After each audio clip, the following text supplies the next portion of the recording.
नमस्कार। आमर cooking channel अमरंधा घर के मुई आपण मन के बहुत बहुत स्वागत करुछे। आज मुई आपण मन का लगी नहीं के आसी छे बहुत ही सहज रेसिपी मीठा गुलगुलार ई रेसिपी बहुत ही सॉफ्ट रेडी हेबा खाइबार लगी भी बहुत ही बढ़िया लगबा। आपण माने भी ई प्रोसेस रे थरे ई गुलगुलार रेसिपी के बने की एंजॉय करूँ। आशा करबी आपण मन के भी रेसिपी निहाती भाबरे पसंद हेबा।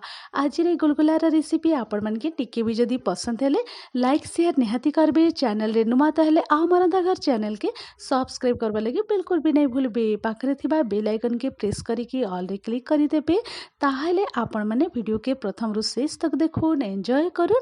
तो चालुन डेरी नहीं करिकी आज रही सहज रेसिपी मीठा गुलगुलार रेसिपी आरंभ करमा। तो इने गोटे बड़ साइज एंता मुई प्लेट नहीं जाइए आ ई प्लेट रे आमे अटा ऐड करदेमा। अटा इने मुई दे दउछे 3 कप पाखापाखि बड़ कप रे 3 कप मुई अटा नहीं जाऊे। देखि पारुथिबे आपण माने के जितकी दरकार से हिसाब रे आपण माने अटा यूज करि पारबे। अटा दे सारला परे आमे स्वाद अनुसार नून टिके देदेमा। नून दे सारला परे इने ई पॉइंट रे आमे पान महुरी देदेमा। पान मधुरी आपण माने निहाती भाबरे गुलगुलारे ऐड करबे खाइबार लगी बहुत ही बढ़िया लगबा। तो पान महुरी दे सारला परे ई सब जिनिस के टिके स्पून साहाय्य रे आमे भल करे मिसेई दमा। मिसेई दे सारला परे मुई देखि दउछे आपण मन की ने गुटे गिलास रे गुड़ पाइन नै जाइछे। तो मुई फिंगर डिप करिकी देखि दउछे आ पूरा हल्का उषुम अच्छे गुड़ पाइन एंता टिके उषुम रहबार कथा। गुड़ पाइन के टिके भल करी चा छणा साहाय्य रे आपण माने छानिकी ई पाइन के यूज करबे।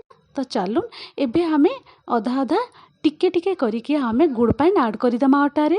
एकाथर के सब गुड़ पाइन बिल्कुल भी यूज नहीं करबे एंता अधा अधा करिकी आपण माने गुड़ पाइन टिके टिके यूज करबे। आपण माने गुड़ जगह रे चीनी भी ऐड करि पारबे।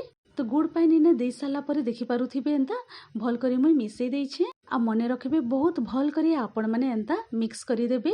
आ पाखापाखि 5 रु 6 मिनिट पाखापाखि हो जाइछे। आ बहुत भल करी मुई मिसेई देइछे। जेते भल करी आपण माने मिसाबे सेते बढ़िया गुलगुला सॉफ्ट रेडी हबा और खाइबार लगी भी बहुत ही बढ़िया लगबा। तो इने 5 रु 6 मिनिट पाखापाखि हो जाइछे।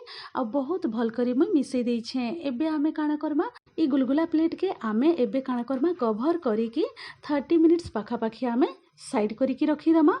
आधा घंटा पर ही मुई कवर खोलिकी आपण मानके देखई दउछे बहुत भल भाबरे सेट हो जाइछे। आपण माने भी आधा घंटा रु गुटे घंटा पाखापाखि एंता कवर करिकी सेट हेबार लगी छाड़ी देबे। गुलगुला बहुत ही फुला फुला और पूरा हल्का रेडी हेबा बहुत ही नरम खाइबार लगी भी बहुत ही बढ़िया लगबा। तो चलून एबे आमे ई पॉइंट रे खाइबार सोडा ऐड करिदमा। 4 पिंच पाखापाखि मुई ने खाइबार सोडा ऐड करि दउछे। खाइबार सोडा जगह रे आपण माने बेकिंग पाउडर भी यूज करि पारबे। सोडा दे सारला परे आ 2 रु 3 मिनिट पाखापाखि आमे सब जिनिस के भल करी आउ थरे मिसेई दमा।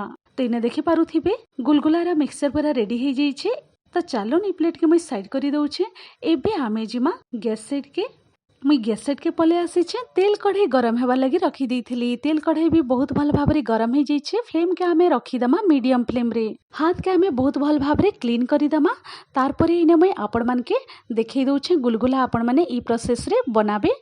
आपण माने नॉर्मल भी एंता पकोड़ी जेंता बनासन से हिसाब रे भी आपण माने पकोड़ी जेंता नॉर्मल आपण माने बनासन सेंता भी आपण माने गुलगुला भी बनै पारबे।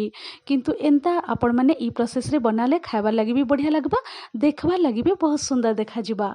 केयरफुली आपण माने एंता धीरे धीरे करिके गुलगुला डिप करि देबे तेल रे। तो देखि पारुथिबे आपण माने बहुत ही बढ़िया गोल गोल शेप रे गुलगुला रेडी हो जाइछे। उल्टा पुल्टा करिकी लाइट गोल्डन ब्राउन हेबार तक आमे गुलगुला के एंता डीप फ्राई करिदमा। तो इटा गुटे बैच रेडी हो जाइछे। बहुत ही सहज रेसिपी आपण माने भी ई प्रोसेस रे गुलगुला बनेकी एंजॉय करि पारबे। तो चलून गुटे बैच इने रेडी हो जाइछे। देखि पारुथिबे बहुत ही बढ़िया कलर पले आसीछे।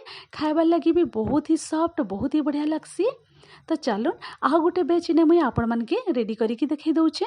एंता गोल गोल ई प्रोसेस रे आपण माने भी गुलगुला रेडी करि पारबे। तो इने उल्टा पुल्टा करिके आ गुटे बैच भी मुई रेडी करि देइछे। गरम गरम आउ पूरा नरम नरम गुलगुला रेडी हो जाइछे। तो चलो सेकंड बैच भी मुई रेडी करिके साइड करिके रखि दउछे। एंता सेम प्रोसेस रे सब गुलगुला आपण माने भी छानिके रेडी करिके एंजॉय करि पारबे। सब गुलगुला के मैं छानिकी रेडी करि देइछे। आ बहुत ही इजी रेसिपी आउ बहुत ही बढ़िया लगसी खाइबार लगी।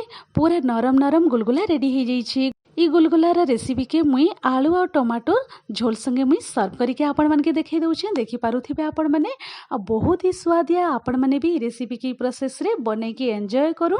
सकाळर जलखिया रे भी आपण माने एन्जॉय करि पारबे, संध्या समय रे भी आपण माने बनै के एन्जॉय करि पारबे। आशा करबी रेसिपी आपण मानके निहाती भाबरे पसंद हेथिबा। आज रे गुलगुलार रेसिपी जदि आपण मानके टिके भी पसंद हेथिले लाइक शेयर निहाती करबे। चैनल रे नुआ ताहेले आमर अंधाघर चैनल के सब्सक्राइब करबा लगी बिल्कुल भी नहीं भूलबी। तो आपण माने वीडियो के एंड तक देखि थिबारु बहुत बहुत धन्यवाद दउछे। तो मुई रहउछे फिर एंता इजी टेस्टी स्वादिया रेसिपी ने कि आपण मानकर संगे फिर थरे मुई भेट पड़मी। Thanks for watching, bye bye, take care.